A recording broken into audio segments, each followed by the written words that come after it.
ಕೇಂದ್ರದ ನಾಯಕರು ಕೂಡ ಹೇಳಿದ್ದಾರೆ, ಇದಕ್ಕೆ ಸಂಬಂಧಪಟ್ಟಂಗೆ ಪ್ರತಿಭಟನೆ ಮಾಡಿ ಜನಜಾಗೃತಿಯನ್ನು ಮೂಡಿಸಿ. ಸೋಮವಾರ ಬೆಂಗಳೂರಿನಲ್ಲಿ ಕಾಂಗ್ರೆಸ್ ಬೃಹತ್ ಪ್ರತಿಭಟನೆಯನ್ನು ಹಮ್ಮಿಕೊಂಡಿದೆ. ಬೆಂಗಳೂರು ಅಥವಾ ಹೊರವಲಯದಲ್ಲಿ ಈಗಾಗಲೇ ಪ್ರತಿಭಟನೆಗೆ ಸಿದ್ಧತೆಗಳನ್ನು ಮಾಡಿಕೊಳ್ಳಲಾಗಿದೆ. ಕೆಲವೇ ಕ್ಷಣದಲ್ಲಿ ಸ್ಥಳ ಕೂಡ ನಿಗದಿ ಆಗುತ್ತೆ. ಜಿಲ್ಲಾ ಮಟ್ಟದಲ್ಲೂ ಕೂಡ ಪ್ರತಿಭಟನೆ ನಡೆಸಬೇಕು.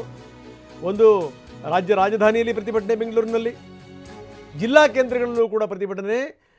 ಇದಕ್ಕೆ ಸಂಬಂಧಪಟ್ಟಂಗೆ ಅಂದರೆ ಈ ಅಹಿಂದ ಸಂಘಟನೆಗಳ ಮೂಲಕ ಪ್ರತಿಭಟನೆ ಮಾಡಬೇಕು.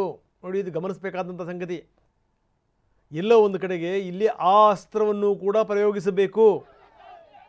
ಹಿಂದುಳಿದ ವರ್ಗದ ನಾಯಕರಾಗಿರುವಂಥ ಸಿದ್ದರಾಮಯ್ಯನವ್ರನ್ನ ಅನಗತ್ಯವಾಗಿ ಟಾರ್ಗೆಟ್ ಮಾಡಲಾಗ್ತಾ ಇದೆ. ಅವರ ಏಳಿಗೆಯನ್ನು ಸಹಿಸೋಕ್ಕಾಗ್ತಾ ಇಲ್ಲ, ಅವರ ಬೆಳವಣಿಗೆಯನ್ನು ಸಹಿಸೋಕ್ಕಾಗ್ತಾ ಇಲ್ಲ. ಈ ರೀತಿ ಒಂದು ಸಂದೇಶ ರವಾನೆ ಆಗಬೇಕು. ಹೀಗಾಗಿ ಅಂದರೆ ಅಹಿಂದ ಸಂಘ ಸಂಸ್ಥೆಗಳು ಪ್ರತಿಭಟನೆಯನ್ನು ಹಮ್ಮಿಕೊಳ್ತಾ ಇವೆ. ಸೋಮವಾರ ಬೆಂಗಳೂರಿನಲ್ಲಿ ಕಾಂಗ್ರೆಸ್ ಬೃಹತ್ ಪ್ರತಿಭಟನೆಯನ್ನು ಮಾಡ್ತಾ ಇದೆ.